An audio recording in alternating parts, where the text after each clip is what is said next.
কাল কিয়ামতের ময়দানে মাসারের ময়দানে হযরত আদম আলাইহিস সালাম আল্লাহ পাকের দরবারে নফসি নফসি করবে ওয়া ইয়াকুলুনা আদমা শাফিউল্লাহ ইয়াউমাল কিয়ামতে ইয়া রাব্বি নফসি নফসি ওয়া ইয়াকুলুনা ইব্রাহিম খলিলুল্লাহ ইয়াউমাল কিয়ামতে ইয়া রাব্বি নফসি নফসি ওয়া ইয়াকুলুনা মুসা কালিমুল্লাহ ইয়াউমাল কিয়ামতে ইয়া রাব্বি নফসি নফসি ওয়া ইয়াকুলুনা ঈসা রুহুল্লাহ يوم القيامة يا ربي نفسي نفسي ويقولون عيسى روح الله يوم القيامة يا ربي نفسي نفسي ويقولون محمد رسول الله يوم القيامة يا حبل أمتي يا حبل أمتي يا حبل أمتي সমস্ত নবী আলাইহিমুস সালাম গণেরা কিয়ামতের ময়দানে নিজেদের জন্য নফসি নফসি করবে, কিন্তু না না, আমার আপনার নবী দয়া নবী মায়া নবী কিয়ামতের ময়দানে নিজের জন্য নফসি নফসি করবে না।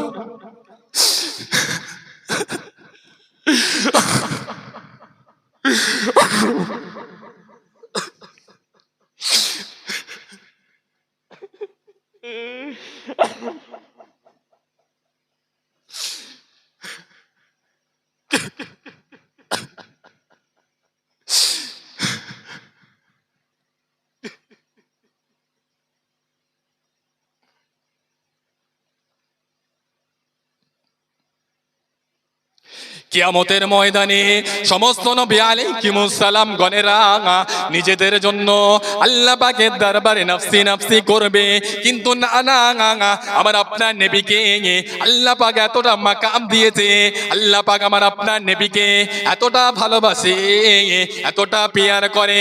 আল্লাহ নবী আমাদেরকে এত ভালোবাসে, পিয়ার করে। আমার আপনার জন্য আল্লাহ নবী আল্লাহ পাকের দরবারে কাঁদতে থাকবেন। জোরে বলুন সুবহানাল্লাহ, আরো জোরে বলুন সুবহান, আরো জোরে বলুন সুবহানাল্লাহ। তাকবীর দেন তো, নারে তাকবীর। কারো জবান যেন বন্ধ না থাকে, জোরে তাকবীর দেন, নারে তাকবীর। জোরে মোহাব্বতে তাকবীর দেন, নারে তাকবীর, নারে তাকবীর। সিলসিলায়ে হক ফুরফুরা শরীফ, সিলসিলায়ে হক মুজাদ্দিদে জামান, আমাদের সকলের প্রাণপ্রিয় ভাইজান হুজুর কেবলা মুক্তাসার কুল্লাহ মাসা প্রতিষ্ঠানের দিকে লক্ষ্য রাখবেন। ভাইজানকে সাপোর্ট করবেন, আলেমদের ভালোবাসবেন, মোহাব্বত করবেন।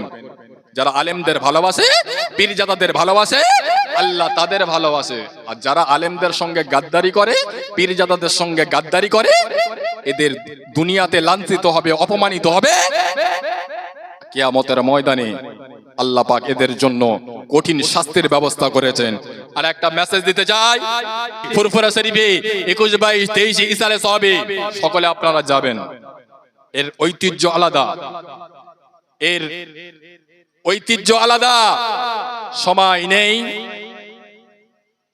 তবু সামান্য একটা কথা বলি।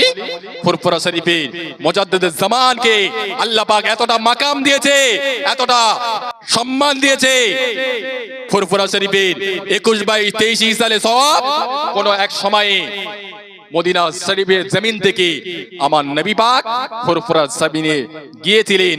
আমার নবী পাকের সঙ্গে মুজাদ্দিদুজ জামানের দিদার হয়ে গিয়েছিল। জোরে বলুন, আর একটু জোরে বলেন।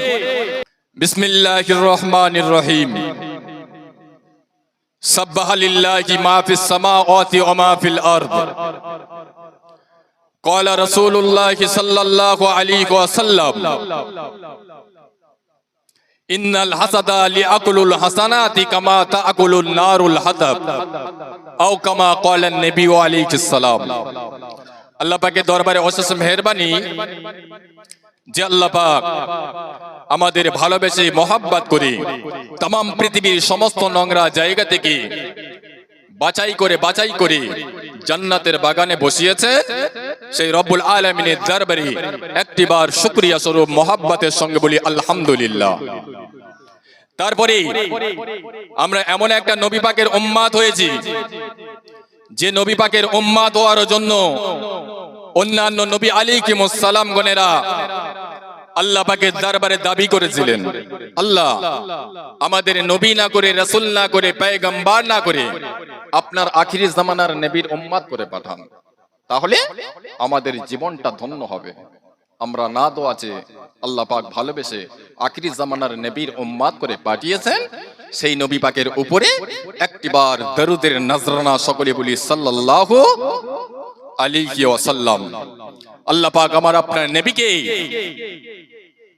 কত ভালোবাসেন, কত প্যার করেন, কত মোহাব্বত করেন, এটা ভাষায় বলা যাবে না। আমরা এমন একটা নবী পাকের উম্মত হয়েছি, আমাদের সম্মান কতটা ভাষায় বলতে পারবো না। যে নবী পৃথিবীর জমিনে যতদিন ছিলেন আমাদের আপনার জন্য কাঁদলেন, চলতে ফিরতে উঠতে বসতে, মৃত্যু বিছানায় আমাদের কথা ভুলে যাননি, কবরে আমাদের কথা ভুলবেন না, হাসরের ময়দানে আমাদের কথা ভুলবেন না। কি গো, আজকে নবীর উম্মত বলে দাবি করছি, নবীকে আমরা প্রকৃত ভালোবাসি? আপনি আপনার বিবেককে প্রশ্ন করুন তো, অ্যানসারটা অটোমেটিক বেরিয়ে যাবে। আপনার ভিতরে কতটা রাসূলুল্লাহ সুন্নাত আছে, কতটা রাসূলুল্লাহর আদর্শ আছে, আর কতটা ইহুদি নাসারা খ্রিস্টানদের রীতিনীতি আপনার অন্তর আছে, আপনি আপনার বিবেককে প্রশ্ন করুন। চুল এমন কেটেছে, কোন ইহুদির বাচ্চারা ওইভাবে চুল কাটে না। লুঙ্গি এমন পরিয়েছে, আমার মনে হয় আমাদের কোন নেতা নেত্রী ওকে রাস্তা ঝাড় দেওয়ার পারমিশন দিয়েছে, আর এদিকে বলছে রসুল তোমার ভালোবাসে। গুনাহ করেছে, অন্যায় করেছে, আল্লাহর দরবারে তওবা করেন, নবীকে ভালোবাসেন। নবী ছাড়া আমার আপনার রেহাই নেই বাবা। কি গো, মরে যেতে হবে না? হবে না? একটু কথা বলেন। আমাদের কাছে আমাদের মা বাপ, দাদা দাদি, নানা নানি, আত্মীয় স্বজন সকলে ছিলেন। আমরা তাদের গোসল দিয়ে কাফনের কাফন পরিয়ে জানাজার নামাজ পড়ে কবরস্থানে দাফন করে দিলাম। দুদিন পরে আমার আপনার যেতে হবে না? হবে না? কিন্তু পৃথিবীতে বাঁচার জন্য, খাওয়ার জন্য, বিল্ডিং বালাখানা করার জন্য, গাড়ি বাড়ি চড়ার জন্য কতটা না মেহনত করলাম। কবরে যেহেতু যেতেই হবে, সেখানে বাঁচার জন্য কতটা কি ইবাদত বন্দেগী করেছে। এই অবস্থায় যদি কবরে যায় রেহাই পাবো বলে মনে হয়? আমরা যারা এখানে বসে আছি, আমরা প্রত্যেকে গুনাহগার। আল্লাহর রাসূল বললেন, কুল্লু বানি আদম খাত্তাউন, প্রতিটি আদম সন্তান হলো গুনাহগার। সে আপনার চাইতে আমার গুনাহ বেশি হতে পারে, আমার চেয়ে আপনার গুনাহ বেশি হতে পারে।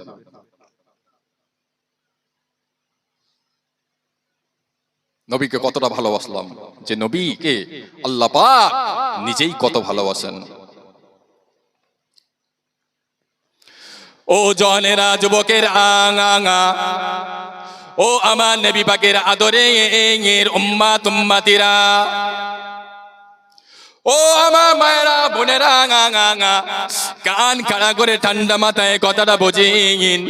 বনি ইসরাইল যুগের একজন ব্যক্তি নবী মূসা আলাইহিস সালামের একজন উম্মাত 200 বছর হায়াত পেয়েছিলেন। কতটি বছর হায়াত পেয়েছিলেন? ওই 200 বছরের ভিতরে সারাটা জীবন শুধু অপরাধের সঙ্গে যুক্ত ছিল, এমন কোন অপরাধ নেই তার দ্বারাই কয়নি। গ্রামবাসীরা পরামর্শ করলো, এ যখন মারা যাবে এর লাশটাকে আমরা কবর না দিয়ে যেখানে ময়লা আবর্জনা ফেলে, ওই ময়লা আবর্জনা জায়গাতে ফেলে দিয়ে আসবো, যাতে তার শরীরটা শিয়াল কুকুরে ছিঁড়ে ছিঁড়ে খায়। মানুষটা যেদিন মারা গেল, প্রতিবেশীরা ওই ব্যক্তির লাশটাকে কবর না দিয়ে ময়লা আবর্জনা জায়গাতে ফেলে দিয়ে আসলো। যেদিন ফেললো তার 3 দিন পরে তারাই আবার দেখতে গেল, গিয়ে দেখলেন সেই ব্যক্তির শরীরে শিয়াল কুকুরে ছিঁড়ে ছিঁড়ে খাদ্য দূরের কথা, সেই ব্যক্তির শরীরে মশা মাছিতে স্পর্শ করলো না। জোরে বলুন। সেই জামানা নবী হযরত মূসা আলাইহিস সালাম হযরত নবী মুসা আলাইহিস সালাম আল্লাহ পাকের সঙ্গে কথা বলতেন তুর পাহাড়ে। আল্লাহ পাক বললেন, ও আমার নবী মুসা, আমার এক বান্দা, তোমার এক উম্মাহ ইন্তেকাল করার পরে তোমার কিছু উম্মতেরা আমার ওই বান্দার লাশটাকে কবর না দিয়ে ময়লা আবর্জনার জায়গাতে কেন ফেলে দিয়ে এসছে বলো? আল্লাহ পাক বলেছিলেন, ও আমার নবী মুসা, চলে যাও চলে যাও, আমার ওই বান্দার লাশটাকে ময়লা আবর্জনা জায়গা থেকে তুলে নিয়ে ইজ্জতের সঙ্গে সম্মানের সঙ্গে গোসল দিয়ে কাফনের কাপন পরিয়ে যারা যা নামাজ পড়ে কবরস্থ করো। আমি আল্লাহ পাক আমার ওই বান্দার উপরে এতটা রাজি, আমি আল্লাহ পাক আমার ওই বান্দার উপরে এতটা খুশি, আমি আল্লাহ পাক রাজি খুশি হয়ে গিয়ে আমার ওই বান্দার জীবনে 200 বছরের গুনাহ মাফ করে দিয়েছি। জোরে বলুন সুবহান, আর একটু জোরে বলুন সুবহানাল্লাহ। নবী মুসা আলাইহিস সালাম বললেন, আল্লাহ কি কারণে মাফ করলেন একটু আমাকে জানান, আমাকে একটু বলেন। আল্লাহ পাক বলেছিলেন, ও আমার নবী মুসা, আমি আল্লাহ পাক তোমার উপরে তাওরাত কিতাব নাজিল করেছিলাম। ওই তাওরাত কিতাবের ভিতরে আমার আখিরি জামানার নবী, নূর নবী, দয়ার নবী জনাবে মুহাম্মদুর রাসূলুল্লাহ সাল্লাল্লাহু আলাইহি ওয়াসাল্লামের নাম মোবারকটা দিয়েছিলাম।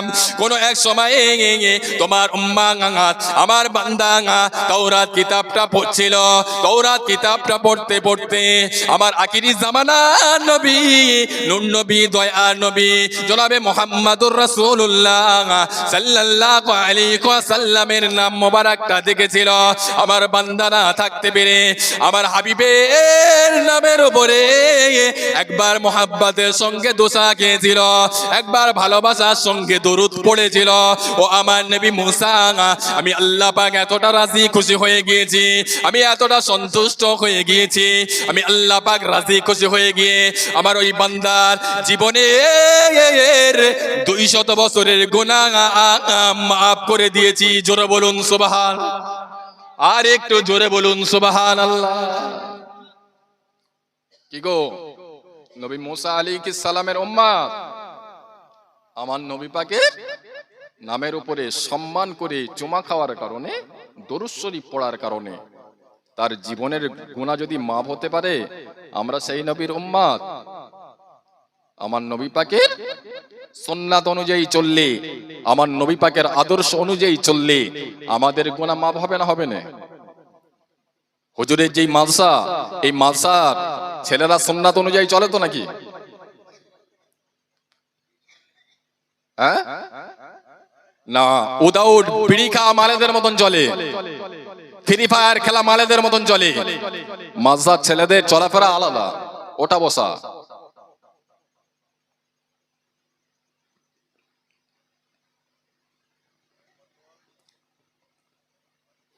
আল্লাহ নবী পাক জবানে ঘোষণা করলেন, ও আমার সাহাবীরা শুনে রাখো, জেনে রাখো, মাদ্রাসা ছেলেরা যখন রাস্তা থেকে চলাফেরা করে, ওই রাস্তার পাশে যদি কোনো কবরস্থান থাকতে পারে, ওই কবরস্থানের ভিতরে যদি কোনো কবরে ব্যক্তির আযাব হতে থাকে, ওই মাদ্রাসা ছেলের ওসিলায়, তাদের কোরআন পাকের ওসিলায় তারা যে পড়তে থাকে, এই পড়ার কারণে কবরবাসীর কবরের আযাবকে আল্লাহ পাক মাফ করে দিয়ে থাকেন। জোরে বলুন সুবহান, আরেও জোরে বলুন সুবহানাল্লাহ। ইসলাম অটোমেটিক আমাদের কাছে আসেনি। কত মার খাওয়ার বিনিময়ে, কত ব্যথার বিনিময়ে আমার নবীকে কত মার খেতে হলো, আমার নবী পাকের গায়ের রক্ত মোবারক পানি করতে হলো, তার বিনিময় আজকের ইসলাম। এক তারিখ আল্লাহ নবী বললেন, ও বাবা আবু বাকার, আমি রাসূলুল্লাহ যে আল্লাহ পাকের নবী, আমি রাসূলুল্লাহ যে আল্লাহ পাকের রাসূল, তুমি একটি বাঙার কাবা শরীফের ছাদের উপরে উঠে মক্কাবাসীদের কাছে মাইকিংটা করে দাও। হযরত আবু বকর সিদ্দিক রাদিয়াল্লাহু তাআলা আনহু আমার নবী পাকের জবান মোবারক থেকে যখন এই কথাটা শুনলেন, হুজুর আমার কোনো দিকে অপেক্ষা না করে কাবা শরীফের ছাদের উপরে উঠে গিয়ে আবু বকর সিদ্দিক বলতে লাগলেন, ও মক্কার মানুষেরা, ও মক্কার নওজওয়ান যুবকেরা, ও মক্কার ছেলেরা বাচ্চারা, ও মক্কার মা বোনেরা, তোমরা শুনে রাখো, জেনে রাখো, মুহাম্মদ ইবনে আব্দুল্লাহ হলো মুহাম্মাদুর রাসূলুল্লাহ। তোমরা সেই নবী পাকের নূরের হাত দুখানা ধরে ইমানের কলেমা পড়ে মুসলমান হয়ে যাও। আবু বকর সিদ্দিক যখন এই মাইকিংটা প্রচারটা করলেন, মক্কার টপ র্যাঙ্কের কাফেররা চতুর্দিকে বেরিয়ে আসলো, আবু বকর হুজুরকে গ্রেফতার করলেন। এমন মান মেরেছিলেন, হুজুর আমার বেহুশ হয়ে পড়ে গেলেন। আবু বকর হুজুরকে বাদ দিয়ে তারা আমার নবীকেও মারলো। বনি তামিম গোত্রের মানুষেরা আবু বকর হুজুরকে ধরাধরি করে বাড়িতে নিয়ে গেলেন। আবু বকর হুজুরের জননদুকিনী মা যখন শুনলেন, আর মোটে স্থির না থেকে পাগলিনীর মতন হয়ে ছুটলেন, গিয়ে আবু বকর হুজুরের সেবা শান্তি করতে লাগলেন। কিছুক্ষণ পরে আবু বকর হুজুরের হুঁশ ফিরল। হুঁশ ফেরার পরে মা বলছে, বাবা আবু বকর, রুটিটা খেয়ে নাও, পানিটা পান করে নাও। ওই সময় আমার নবী পাকের প্রাণ প্রিয় সাহাবী মুসলিম জানের প্রথম খলিফা হযরত আবু বকর সিদ্দিক বলেছিলেন, ও আমার জনম দুঃখিনী মা, আমি আবু বকর এখন রুটি খাবো না, পানি পান করবো না, যতক্ষণ না আমি আমার নবী পাকের চাঁদ মুখ নূরানি চেহারা মোবারক না দেখবো, ততক্ষণ পর্যন্ত আমি আবু বকর রুটিও খাবো না, পানিও পান করবো না। জোরে বলুন সুবহান, আরো জোরে বলুন সুবহানাল্লাহ। আমার নবীকে কতটা ভালোবেসেছিলেন। কোন আবু বকর জানেন? যে আবু বকরের ব্যাপারে আল্লাহ পাক কতই খুশি, আল্লাহর রাসূল কত খুশি। এক তারিখে আল্লাহ নবী বললেন, ও আমার সাহাবীরা, শুনে রাখো, জেনে রাখো, আমার যত উম্মতি সকলের সারা জীবনের আমল দাড়ি পাল্লার এক পাশে যদি রাখা হয়, আমি রাসূলুল্লাহ জানিয়ে দিলাম, আমার আবু বকর সিদ্দিকের এক রাতের আমল দাড়ি পাল্লার অপর পাশে যদি রাখা হয়, আমি রাসূলুল্লাহ জানিয়ে দিলাম, আমার আবু বকর সিদ্দিকের এক রাতের আমলের পাল্লাটা ভারী হয়ে যাবে। জোরে বলুন সুবহান, আরো জোরে বলুন সুবহান। আল্লাহ নবী বলেছিলেন, ও বাবা আবু বকর, মক্কার মানুষরা আমি রাসূলুল্লাহর পিছনে নানান ধরনের ষড়যন্ত্র করছে, আমি রাসূলুল্লাহকে দেখলে তারা কতল করে দেবে, আমি রাসূলুল্লাহকে দেখলে তারা শহীদ করে দেবে। ও বাবা আবু বকর, আমি রাসূলুল্লাহ মক্কাতে আর থাকবো না, মদিনাতে চলে যাব। আমি রাসূলুল্লাহ যেদিন মক্কা থেকে মদিনাতে যাব, তুমি আমার সঙ্গী হবে, তুমি আমার সাথী হবে।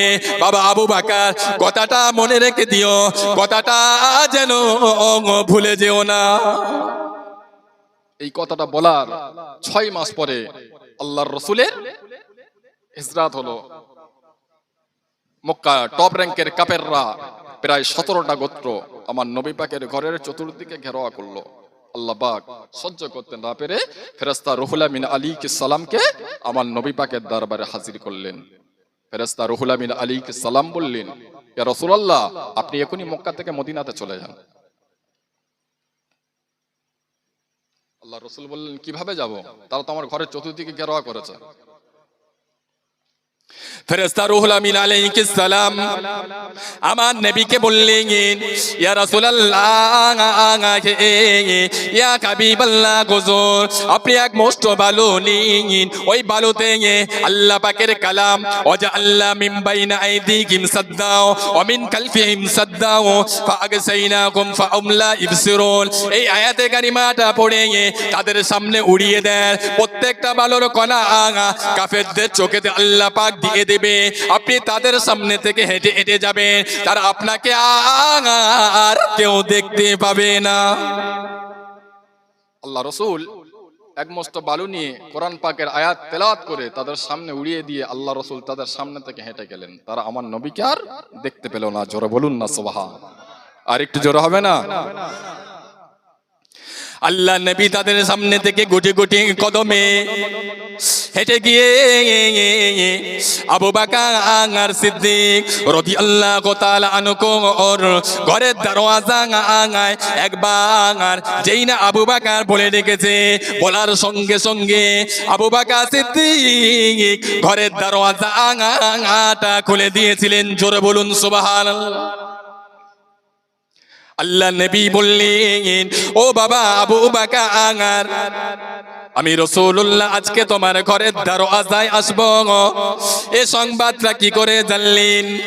আবু বকর সিদ্দিক বলেছিলেন, ইয়া রাসূলুল্লাহ, কি ইয়া হাবিবাল্লাহ, হুজুর এই সংবাদ তো আপনি আমাকে বলেছিলেন। কবে বললাম বাবা? ইয়া রাসূলুল্লাহ কে ইয়া হাবিবাল্লাহ, হুজুর আজ থেকে 6 মাস আগে আপনি আমাকে বলেছিলেন বাবা আবু বকর, আমি রাসূলুল্লাহ যেদিন মক্কা থেকে মদিনাতে যাব, তুমি আমার সঙ্গী হবে, তুমি আমার সাথী হবে, কথাটা ভুলে যেও না। ইয়া রাসূলুল্লাহ কে ইয়া হাবিবাল্লাহ, সেই দিনটায় অপেক্ষা করে কখন আপনি আসবেন, কখন আপনি আসবেন, এই না অপেক্ষা করে আমি আবু বকর সারা সারা রাত ধরে জেগে ঘরের দরওয়াজায় কানটা লাগিয়ে লাগিয়ে আমি আমার নবী পাকের জন্য অপেক্ষা করে দাঁড়িয়ে থাকতাম। জোরে বলুন সুবহানাল্লাহ। আরো জোরে বলুন সুবহানাল্লাহ। আমি যে কথাটা আপনাদের বোঝাতে যাচ্ছি, ওয়াজ বোঝার জিনিস। নবীকে সাহাবীরা কতটা ভালোবেসেছিলেন, কতটা পিয়ার করেছিলেন, কতটা মোহাব্বত করেছিলেন। আমরা কোথায়? কোন আবু বকর? যে আবু বকর সিদ্দিক হলেন আমার নবী পাকের ছোটবেলার সঙ্গী, আমার নবী পাকের মধ্য বয়সের সঙ্গী, আমার নবী পাকের গারে সুরের সঙ্গী। যে আবু বকর সিদ্দিক হলো আমার নবী পাকের হিজরাতের সঙ্গী। শুধু তাই নয়, যারা মদিনা শরীফে গিয়েছে আমার নবী পাকের মাজার মুকাদ্দাস জিয়ারত করেছে, তারা নিজে চোখে দেখে আসবে আমার নবী পাকের মাজারের পাশেই আবু বকর সিদ্দিক শুয়ে আছেন। জোরে বলুন সুবহানাল্লাহ। আরো জোরে বলুন সুবহানাল্লাহ। একেই তো বলে ভালোবাসা। আর আমাদের ঘরের মা বোনেরা ভাইরা উদুম ভালোবাসাবাসি করে। 2 দিন ফোন করে, 3 দিনের মাথায় স্বামীর কথা বাদ দিয়ে, ছেলেপুলের কথা বাদ দিয়ে ওর ধরে হাত ধরে চলে যায়। আর ওই যন্ত্রে গিয়ে 1 সপ্তাহ 15 দিন থাকার পরে ফের ডিভোর্স হয়ে ফের স্বামীর কাছে চলে আসে। ওই সময় আচ্ছা কেলান কেলাতে হবে। নিজে জাহান্নামায় যাবে, বাপকে, ভাইকে, স্বামীকে, ছেলেকে জাহান্নামায় চলে নিয়ে যাবে। এদের মওত কুত্তার হালে হবে।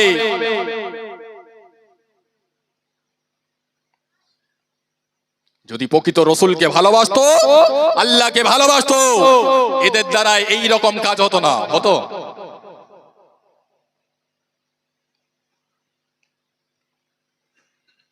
এক তারিখে আল্লাহ নবী বললেন, ও বাবা আবু বকর, আমি রাসূলুল্লাহ যে আল্লাহ পাকের নবী, আমি রাসূলুল্লাহ যে আল্লাহ পাকের রাসূল, পৃথিবীর জমিনে যেমন তুমি আমার ছোটবেলা সঙ্গী, যেমন তুমি আমার মধ্য বয়সের সঙ্গী, যেমন তুমি আমার গারে সুরের সঙ্গী, যেমন তুমি আমার হিজরাতের সঙ্গী, আমি রাসূলুল্লাহ চাই, আমি রাসূলুল্লাহর ওয়াফাতের পরে, ইন্তেকালের পরে, আমি রাসূলুল্লাহর মাজার মুকাদ্দাসটা যেখানে হবে, আমি রাসূলুল্লাহ চাই তোমার মাজারটা যেন আমি রাসূলুল্লাহর মাজারের পাশেই যেন হয়। দুনিয়াতে যেমন তুমি আমার সাথে সাথে চলাফেরা করেছো, ইন্তেকালের পরে আমি তোমাকে পাশে নিয়ে ঘুমাতে চাই।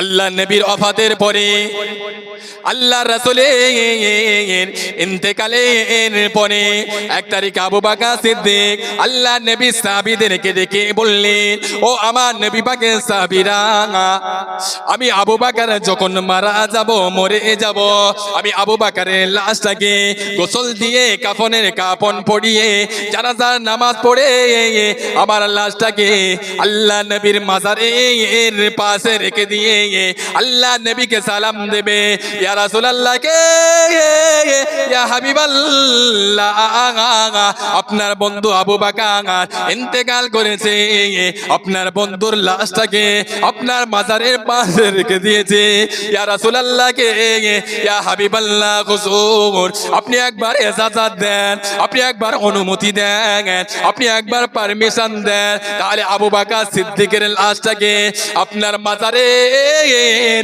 পাশে দাফনটা করে দিই। ইয়া রাসূলুল্লাহ, হাবিবাল্লাহ, আপনি একবার ইজাজত দেন, অনুমতি দেন, পারমিশন দেন, তাহলে আবু বকর হুজুরের লাশটাকে আপনার মাজারের পাশেই দাফন করে দিই। আবু বকর সিদ্দিক নবী পাকের সাহাবীদের বলেছিলেন, ও আমার নবী পাকের সাহাবীরা, ও আমার ভাইরা, মনে রাখবেন আল্লাহর রাসূলের ওয়াফাতের পরে আমি আবু বকরের দ্বারায় কোনো অপরাধ যদি হয়ে যায়, আল্লাহর রাসূল যদি আমার প্রতি নারাজ হয়ে যায়, তাহলে মনে রাখবেন আমি আবু বকরের লাশটাকে আল্লাহর রাসূলের মাজারের পাশেই দাফন না করে অন্য কোন জায়গাতে দাফন করে দেবে। নবী পাকের সাহাবীরা যখন অনেকক্ষণ অতিবাহিত হয়ে গেল, আল্লাহ নবীর মাজারের ভিতর থেকে কোনো কথা আসে না, কোনো জবাব আসে না। সাহাবীরা অত্যন্ত পেরেশান হয়ে গেলেন, হায় হায় কি করি উপায়, আবু বকর সিদ্দিকের লাশটাকে আমরা কোথায় দাফন করব? কারণ হলো আবু বকর সিদ্দিক হলেন আমার নবী পাকের ছোটবেলার সঙ্গী, আমার নবী পাকের মধ্য বয়সের সঙ্গী। আবু বকর সিদ্দিক হলো আমার নবী পাকের গারেসরের সঙ্গী। আবু বকর সিদ্দিকের লাশ মোবারকটা নিয়ে আমরা কোথায় দাফন করব, এই না কথা মনে করে সাহাবীরা অত্যন্ত পেরেশান হয়ে গেলেন, অত্যন্ত চিন্তিত হয়ে গেলেন। এমত অবস্থাতে আল্লাহ নবীর মাজারের ভিতর থেকে আওয়াজ আসে, ও আমার সাহাবীরা, তোমরা আর চিন্তিত হও না, পেরেশান হয়ে যেও না, কারণ হলো আবু বকর সিদ্দিক যেমন আমার পৃথিবীর জমিনের সঙ্গী ছিল, আজ থেকে আমার আবু বকরকে আমি রাসূলুল্লাহর কবরের পাশে দাফন করে দিয়ে আজ থেকে আমার আবু বকরকে আমি রাসূলুল্লাহর মাজারের সঙ্গী বানিয়ে দাও। জোরে বলুন সুবহান, আরো জোরে বলুন সুবহান। তাকবীর দেন তো, নারে তাকবীর, জোরে তাকবীর দেন, নারে তাকবীর। আপনারা ঝিমিয়ে গেলে তো আমরা ঝিমিয়ে যাব। আপনাদের দোয়ার খাতিরে প্রতিদিন আল্লাহ পাক বাংলার বিভিন্ন প্রান্তে নিয়ে যায়। আমরা তো রাজ্জাকি ভাই, আপনারা একটা দিন তাতেই এত কষ্ট, আল্লাহর নামে ধ্বনি দেন না, শয়তান পালিয়ে যাক। নারে তাকবীর, আওয়াজ হচ্ছে না, জোরে তাকবীর দেন, নারে তাকবীর। বাগের মতন গর্জন দিয়ে আওয়াজ দেন না, নারে তাকবীর, নারে তাকবীর, নারে তাকবীর। দরুদ শরীফ আল্লাহুম্মা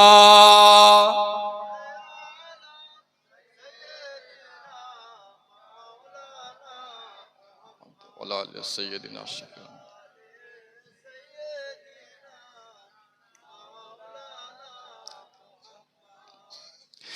पैगंबरों का रोज़ा दिखा दे खुदाया, दरे मुद्दत से मिला दे खुदाया, शराबे मोहब्बत मिला दे खुदाया, पैगंबरों का रोज़ा दिखा दे खुदाया। अल्लाहुम्मा। খুব সুন্দর লাগছে, জোরে জোরে পড়ো না বাবা। সৈয়দিনা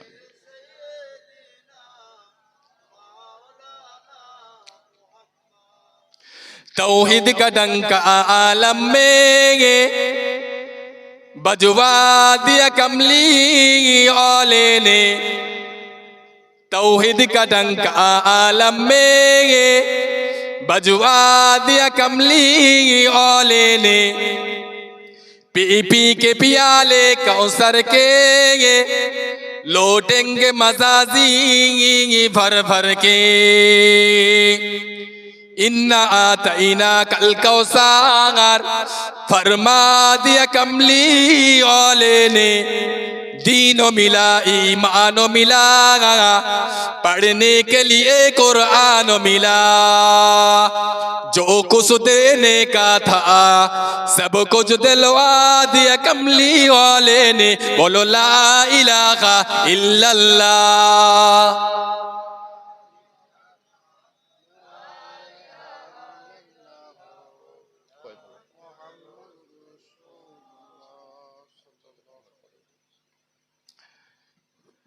अल्लाहुम्मा।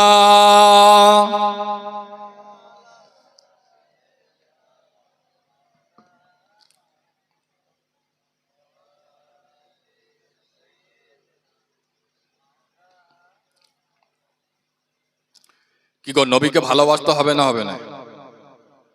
আচ্ছা, কারা কারা নবীকে ভালোবাসি একবার হাত তুলবেন। তাহলে নবীর সুন্নাত অনুযায়ী জীবনযাপন অতিবাহিত করতে হবে তো নাকি? মরে যেতে হবে না হবে না? আমি ওয়াজের প্রথমে বলেছি, আমাদের ছেড়ে আমাদের মা বাপ দাদা দাদি নানা নানি আত্মীয় স্বজন তারা কবরস্থ হয়ে গিয়েছে। দুদিন পরে আমি আপনি কবরে যাব। পৃথিবীতে বাঁচার জন্য, খাওয়ার জন্য, বিল্ডিং বালাখানা করার জন্য, গাড়ি বাড়ি চড়ার জন্য কতটা না মেহনত করলাম। যেহেতু কবর নামক জগতে আমরা যাব, সেখানে বাঁচার জন্য কতটা কি ইবাদত বন্দেগী করেছে। এই অবস্থায় যদি কবরে যাই, কবর আমাদের সঙ্গে ভালো ব্যবহার করবে তো নাকি? ও জওয়ানেরা, যুবকের আঙা, ও আমার নবী পাকের আদরে এর উম্মাত উম্মাতিরা, ও আমার মোশাটের এলাকাবাসীরা, আমি আপনি যেদিন মারা যাব, মরে যাব, আমার আপনার ইন্তেকালের কবর আত্মীয় স্বজনেদের কানেতে চলে যাবে। মসজিদের মুয়াজ্জিন সাহেবের কাছে খবরটা চলে যাবে।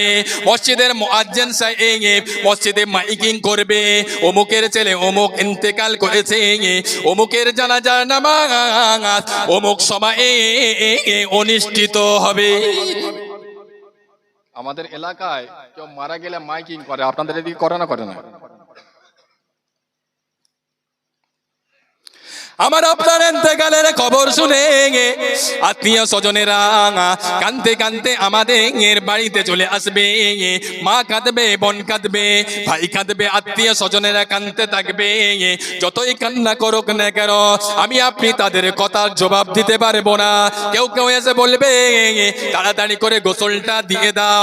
আমার আপনার লাশটাকে গরম পানি করে ফুল গাছের পাতা নিয়ে আমার আপনার সকলের জানাজা যাওয়ার আগে আমার আপনার লাশটাকে গোসল দিয়ে দেবে। দেবে না দেবেন? কিছু কিছু ব্যক্তি এসে বলবে, দেরি হয়ে যাচ্ছে, তাড়াতাড়ি করে জানাজার ময়দানের দিকে নিয়ে চলো। আমার আপনার লাশটাকে জানাজার ময়দানের দিকে নিয়ে চলে যাবে। আমার আপনার রিলেটিভ কোনো হাফেজ মাওলানা কিংবা মসজিদের ইমাম সাহেব আমার আপনার জানাজার নামাজটা আদায় করবে। জানাজার নামাজটা আদায় করে খাটিয়া করে লাশটাকে কবরের দিকে নিয়ে যাবে না, যাবে না? আমার আপনার লাশটাকে সকলে কবরের ভিতরে রেখে দিয়ে, সকলে লাশটাকে কবরের ভিতরে রেখে দিয়ে বিসমিল্লাহকে ওয়া ফি সাবিলিল্লাহি ওয়া আলা মিল্লাতি রাসূলিল্লাহ বলে আমার লাশটাকে রেখে দিয়ে উঠে এসে সকলে যখন তিন মোটা মাটি দেবে, মিনহা খলাকনাকুম ওয়া ফিহা নুইদুকুম ওয়া মিনহা নুখরিজুকুম তারাতান ওকরা বলে সকলে যখন তিন মোটা মাটি দিয়ে কক্ষের দিকে চলে আসবে, বাড়ির দিকে চলে আসবে, আমার আপনার কবরের ভিতরে আল্লাহ পাকের মন কান্নাকি সওয়ালের জবাবের ফেরেশতা এসে হাজির হবে। কবরের ভিতরে তিনটি প্রশ্ন করা হবে, ভাইটাল প্রশ্ন দুটো। মান রব্বুকা, তোমার রব কে?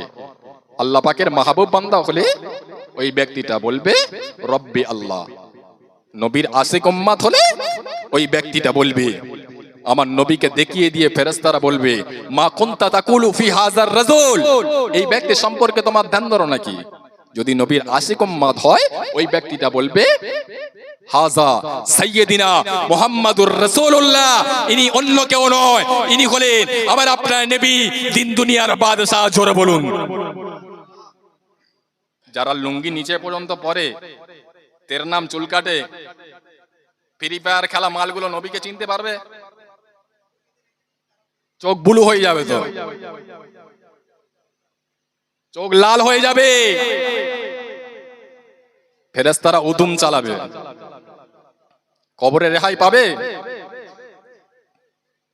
আল্লাহ পাকের যদি নাফরমান বান্দা হয় ওই ব্যক্তিটা কবরের ভিতরে যখন ফারিস্তারা জিজ্ঞাসা করবে ও আল্লাহর বান্দা বলুন তো মান রব্বুকা, তোমার রব কে? ওই ব্যক্তিটা বলবে হাইহাতা লা আদরি, আমি জানি না। আমার নবীকে দেখিয়ে দিয়ে বলবে ও আল্লাহর বান্দা বলুন তো দেখি মা কুনতা তাকুলু ফি হাযার রাজুল, ওই ব্যক্তি সম্পর্কে তোমার ধ্যান ধারণা কি? ওই ব্যক্তি যদি আমার নবী পাকের নাফরমান উম্মত হয়ে থাকে ওই ব্যক্তিটা বলবে হাইহাতা লা আদরি, আমি জানি না। আল্লাহ পাক নারাজ হয়ে যাবে। আল্লাহ পাক বলবে ও আমার ফেরেশতারা, আমার বান্দা ঝুট বলেছে, আমার বান্দার কবরের ভিতরে আমার আযাবে জাহান্নামের দরওয়াজা খুলে দাও। ওই ব্যক্তির কবরে আল্লাহ পাকের আযাবে জাহান্নামের দরওয়াজা খুলে দেওয়া হবে। পাকামি মারার সাথ জনমের মতন মিটে যাবে। কিয়ামতের ময়দান অত্যন্ত কঠিন। 15 পর্যন্ত হুজুর বলে দিয়েছেন, মুক্তাসার করব। কিয়ামতের ময়দান অত্যন্ত কঠিন। শুধু আমরা সাধারণ মানুষ নাফসি করব না, গরু ছাগলরা নাফসি করবে। ছোট গরু কে বড় গরু দুনিয়াতে ঘুঁতিয়েছিল, কিয়ামতের ময়দানে আল্লাহ পাক ছোট গরুটাকে বড় করবে, তার সিং বড় করে দেবে, ওই বড় গরুকে ঘুঁতিয়ে বারবার করে নেবে। যদি ছোট গরুকে দিয়ে বড় গরু ঘুঁতিয়ে বারবার করে নেয়, আপনার রেহাই পাবো? কি গো, রেহাই পাবো? ও জওয়ানেরা, যুবকের ও আমার নবী পাকের আদরে এর উম্মাতিরা, কাল কিয়ামতের ময়দানে, মাশারের ময়দানে আমাদের মাথা আর কোটি মাইল দূরে আল্লাহ পাকের যে সূর্যটা আছে, এই সূর্যটাকে আল্লাহ পাক আমাদের মাথার আধা কাঁধ নিচে নামিয়ে আনবেন। এই সূর্যের একটা মুখ দেখতে পাচ্ছেন, কিয়ামতের ময়দানে এই সূর্যের 12টা মুখ খুলে দেওয়া হবে। 12টা মুখ দিয়ে কিরণ ছাড়বে, জমিনটা পুড়ে লাল তামাক হয়ে যাবে। তামাম হাসরবাসীরা পিপাসার কারণে ছটপট করতে থাকবে, সমস্ত মানুষেরা নাফসি নাফসি করতে থাকবে, শুধু সাধারণ মানুষেরা নাফসি নাফসি করবে না, আল্লাহ পাকের নবী আলাইহিস সালাম গণেরা আল্লাহ পাকের দরবারে নাফসি নাফসি করবে। নবী আলাইহিস সালাম গণেরা নাফসি নাফসি করবে। কাল কিয়ামতের ময়দানে, মাশারের ময়দানে হযরত আদম আলাইহিস সালাম আল্লাহ পাকের দরবারে নাফসি নাফসি করবে। ওয়া ইয়াকুলুনা আদামা শাফিউল্লাহ ইয়াউমাল কিয়ামাতি ইয়া রাব্বি নাফসি নাফসি। ওয়া ইয়াকুলুনা ইব্রাহিম খলিলুল্লাহ ইয়াউমাল কিয়ামাতি ইয়া রাব্বি নাফসি নাফসি। ওয়া ইয়াকুলুনা মুসা কালিমুল্লাহ ইয়াউমাল কিয়ামাতি ইয়া রাব্বি নাফসি নাফসি। ওয়া ইয়াকুলুনা ঈসা রুহুল্লাহ يوم القيامة يا ربي نفسي نفسي ويقولون عيسى روح الله يوم القيامة يا ربي نفسي نفسي ويقولون محمد رسول الله يوم القيامة يا حبل أمتي يا حبل أمتي يا حبل أمتي সমস্ত নবী আলাইহিস সালাম গণেরা কিয়ামতের ময়দানে নিজেদের জন্য নাফসি নাফসি করবে, কিন্তু না না, আমার আপনার নবী, দয়া নবী, মায়া নবী কিয়ামতের ময়দানে নিজের জন্য নাফসি নাফসি করবে না।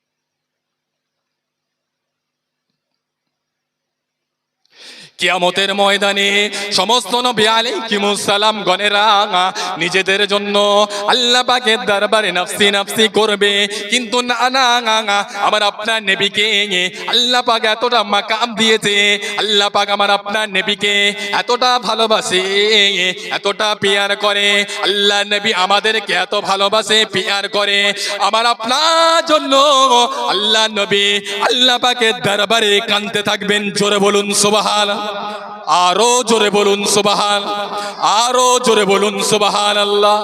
তাকবীর দেন তো, নারে তাকবীর। কারো জবান যেন বন্ধ না থাকে, জোরে তাকবীর দেন, নারে তাকবীর। জোরে মোহাব্বতে তাকবীর দেন, নারে তাকবীর, নারে তাকবীর। সিলসিলায়ে হক ফুরফুরা শরীফ, সিলসিলায়ে হক মুজাদ্দিদে জামান, আমাদের সকলের প্রাণপ্রিয় ভাইজান হুজুর কেবলা মুক্তাসার করলাম মাসা প্রতিষ্ঠানের দিকে লক্ষ্য রাখবেন, ভাইজানকে সাপোর্ট করবেন, আলেমদের ভালোবাসবেন, মোহাব্বত করবেন। যারা আলেমদের ভালোবাসে, পীরজাদাদের ভালোবাসে, আল্লাহ তাদের ভালোবাসে। আর যারা আলেমদের সঙ্গে গাদ্দারি করে, পীরজাদাদের সঙ্গে গাদ্দারি করে, এদের দুনিয়াতে লাঞ্ছিত হবে, অপমানিত হবে, কিয়ামতের ময়দানে আল্লাহ পাক এদের জন্য কঠিন শাস্তির ব্যবস্থা করেছেন। আর একটা মেসেজ দিতে চাই, ফুরফুরা শরীফে 21, 22, 23 ইসালে সবে সকলে আপনারা যাবেন। এর ঐতিহ্য আলাদা, এর ঐতিহ্য আলাদা, সময় নেই, তবু সামান্য একটা কথা বলি। ফুরফুরা শরীফের মুজাদ্দিদুজ জামানকে আল্লাহ পাক এতটা মাকাম দিয়েছে, এতটা সম্মান দিয়েছে। ফুরফুরা শরীফের 21, 22, 23 সালে সওয়াব কোন এক সময়ে মদিনা শরীফের জমিন থেকে আমার নবী পাক ফুরফুরা জমিনে গিয়েছিলেন, আমার নবী পাকের সঙ্গে মুজাদ্দিদুজ জামানের দিদার হয়ে গিয়েছিল। জোরে বলুন, আর একটু জোরে বলেন। মুক্তাসার করলাম, আপনারা আমার জন্য দোয়া করবেন, আমিও আপনাদের জন্য দোয়া করব। ও আখিরু দাওয়ানা আনিল হামদুলিল্লাহি রাব্বিল আলামিন। আসসালামু আলাইকুম।